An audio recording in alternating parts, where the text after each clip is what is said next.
नमस्कार, मैं तमन्ना रावत बारहवीं कक्षा से आज आपके सामने उधम सिंह पर अपने कुछ विचार प्रकट करना चाहती हूँ। लहू उबलता है तब तो यार हथियार होते हैं। लहू उबलता है तब यार हथियार होते हैं। जिस्म की तपश से तप कर फनकार होते हैं। मान बढ़ जाता है गुरु गोविंद की पगड़ियों का जब इस धरती पर सरदार उधम सिंह जैसे वीर होते हैं। सरदार उधम सिंह का जन्म 1899 में हुआ था। ये छोटी सी उम्र में ही बड़े अच्छे क्रांतिकारी हुए हैं। इनकी कहानी जलियांवाला बाग से शुरू होती है। 13 अप्रैल 1999 में जनरल डायर ने जलियांवाला बाग में अपनी गोलियों से हमारे कुछ क्रांतिकारियों को भून डाला था।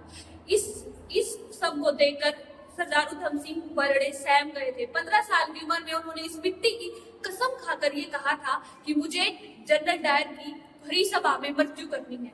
अपने इस लक्ष्य को पूरा करने के लिए वो अपने लिए कुछ अपनी जीविका का प्रबंध करते हैं और कुछ पैसे जमा होने के बाद वो एक रिवॉल्वर खरीदते हैं जिसकी पहली गोली वो जनरल डायर के सीने में उतारना चाहते हैं। दिन बीतते जाते हैं और वो बड़े हो जाते हैं और वो कुछ राशि जमा कर लंदन पहुंच जाते हैं। लंदन वहां पर जनरल डायर एक जनरल उनका तबादला जलियांवाला हत्याकांड करने के बाद उनका तबादला कर दिया गया था।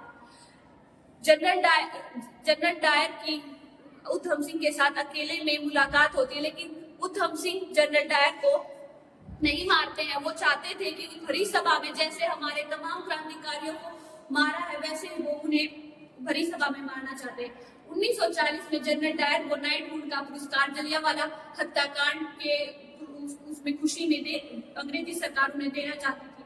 उसी सभा में उधम सिंह थे। उस भरी सभा में उधम सिंह एक किताब के अंदर अपनी रिवॉल्वर निकाली और उन पर भरी सभा में अपनी गोली चला दी। सभी अंग्रेजवासी देखकर सहम गए थे कि इस छोटे से नौजवान में इतनी हिम्मत कहां से आई। वहां पर खड़े एक अंग्रेजी अधिकारी के हाथ कांप रहे थे उधम सिंह को गिरफ्तार करने के लिए। उधम सिंह की इतने साहस को देखकर वो उनके हाथ कांप उठे थे, वो उनको हथकड़ियां नहीं लगा पा रहे थे। उधम सिंह ने अपनी रिवॉल्वर फेंकी और अपने आप को हथकड़ियों में बांध दिया। कुछ दिनों के उपरांत उनकी न्यायालय में पेशी की गई। न्यायाधीश ने उनसे 2 सवाल पूछे। पहला कि वो चाहते तो जनरल डायर को मारकर भाग सकते थे वहां से, लेकिन उन्होंने बड़े गर्व के साथ जवाब देते हुए कहा कि भारतवासियों को पीठ फेर के जाना नहीं आता, नहीं भागते वो पीठ फेर कर, किसी को पीठ पीछे वार नहीं करते भारतवासी।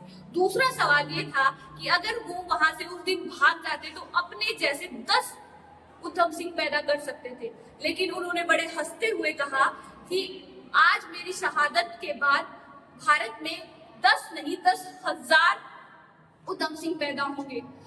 अंग्रेजी सरकार कांप गई थी उन्हें फांसी के फंदे तक ले जाने के लिए, लेकिन उन्होंने सारे जल्लादों को एक तरफ करके खुद ही फांसी के फंदे को चूमते हुए वो वीर गति को प्राप्त हो गए थे। आखिर में मैं यही कहना चाहूंगी कि वो फांसी लेगा अपने गांव की नहीं पूरे देश की परवाह कर गया। वो फांसी लेगा अपने गांव की नहीं पूरे देश की परवाह कर गया। बड़ी हिम्मत चाहिए है इस शहादत देण में, बड़ी हिम्मत चाहिए है शहादत देण में। इनके कामा ने न्यू मता क्या करो, इनके कामा ने न्यू मता क्या करो। हो फकर शहीदा नहीं सा कोई काम कर जाओ, हो फकर शहीदा नहीं सा कोई काम कर जाओ, और इनकी कदर ना करने वालों जाओ डूब के मर जाओ। Thank you.